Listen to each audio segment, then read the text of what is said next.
Hello Drone Racers, I'm Mark, and today on Drone Racer 101 we are going to replace the main running gear in the WLToys V950. I'm going to go ahead and walk through this process. It's not hard, but anybody who gets one of these, or pretty much any helicopter, is going to have to go through this process at some point. Helicopters strip main gears. I still have spares for my T-Rex 450 gears, and my dad just replaced one in his. So I'm going to walk through the process. It's pretty easy, but if you need to do one, hopefully this will make it maybe even a little bit easier.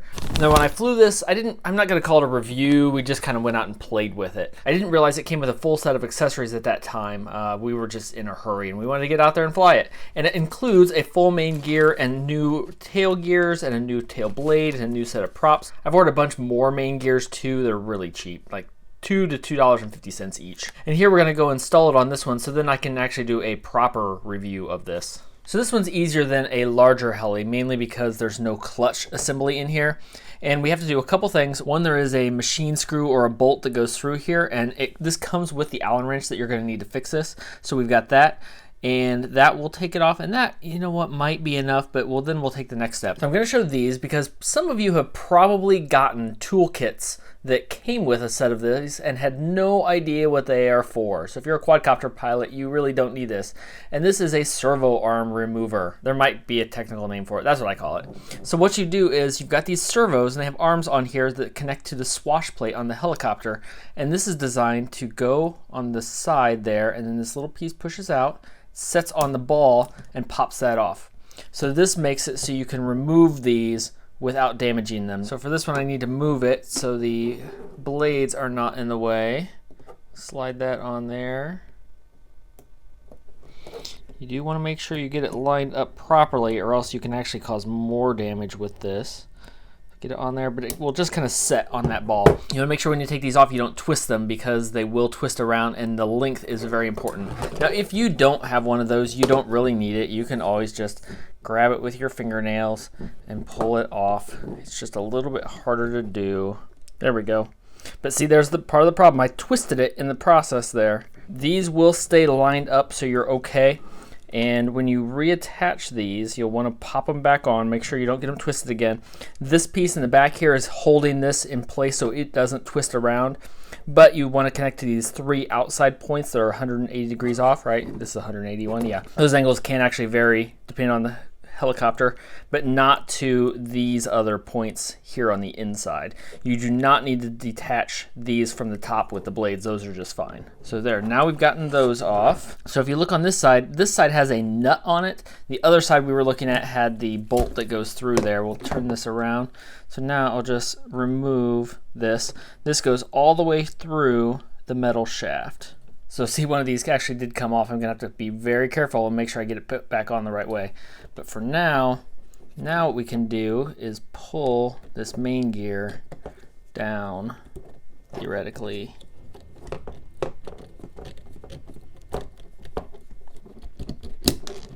There we go. So it took some force to get that pulled down. Now you'll see the top is loose. And in order to get this off, that's why you had to remove those servo arms. So there, now we can pull this shaft up and out of the way to be able to get the gears off. So I had to pull this down a little bit to slide that off. So now we'll have, hopefully there's the nut. Nope, the nut came out. So make sure you don't lose that nut if it comes out. And see, this is what happened. This gear got totally stripped, and that just happens.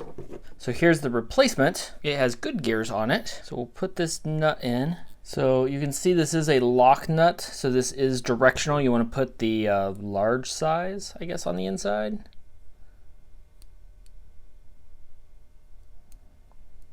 There we go.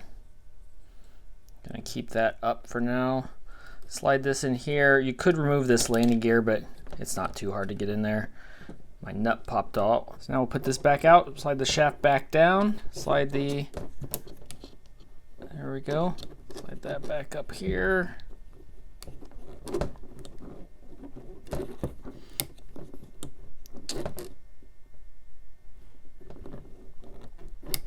There we go. So you can twist so far, and then you're gonna run into hitting the pinion on the motor. That's okay. So the bottom was flush. Oh, that nut came out again. the bottom was flush with the shaft, so I kept track of where that was. Now this collar had come loose, and that's what caused my problem last time. I got that adjusted before I took it out, but I don't want to loosen that collar. I want it to be where it is. Now we get to get the nut back in. So here now, actually I'm going to change this order, because now I'm going to hold the gear, because I've got to find the hole for that to go through. So now I can hold the gear in place, turn, there it is right there. So in there now I'm lined up. Got the bolt here, slide that in very carefully. This will probably take several tries. Now this should slide through here fairly easily. So now that side's in place and it's going through. Now I can set it up and get it attached and get this nut in here very carefully. If I can get it in there, then I can put my finger on it and get it to stay. So now I'm going to go ahead and thread this all the way through. Want to make sure everything stays all lined up right. And then once I've got it, then I can turn and it will pull the nut in place. And I think it'll make it a whole lot easier to get everything all lined up.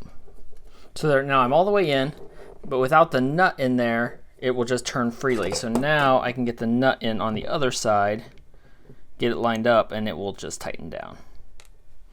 Theoretically.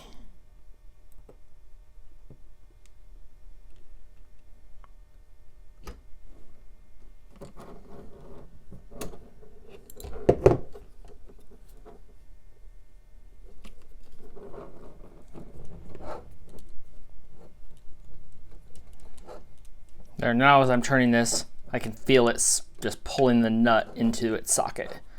I don't want to over tighten it because that will strip it out, but now see the nut.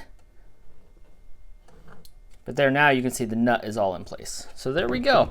The one other thing I'm going to do is see this collar here. See this collar here? This collar is what caused the problem last time. It moved up the shaft, causing the main gear to slide down and only half engage with the pinion, and that caused it to strip right off. So I'm going to go ahead and I expect, yes they did, make sure that is good and tight. Now I need to reattach the gears. So this one, you can use the tool that we had before, but in this case it's pretty easy just to pop them on. They're easier to pop on than off.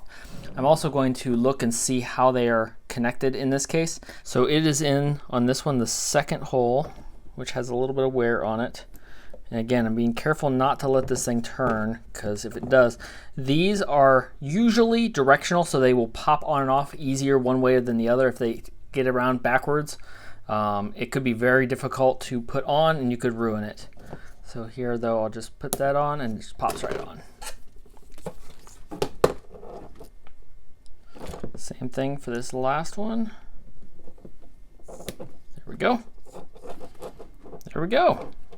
There we go, good as new. If you decide to get into helis at all, it is satisfying just to see a heli flying, but these are just some of the things you have to deal with that you just don't have on a quadcopter. There's a lot more mechanical moving pieces, but the theory of the swash plate is also really cool. But if you found this useful, leave a like and a comment down below. If you are new to the channel, make sure you subscribe, and if you want to see more helicopter content, let me know. We mostly focus on drones because I used to fly helicopters and I got tired of doing things like this, but I'm gonna get that done this one time. So until next time, remember, now I can actually do a real review on this properly.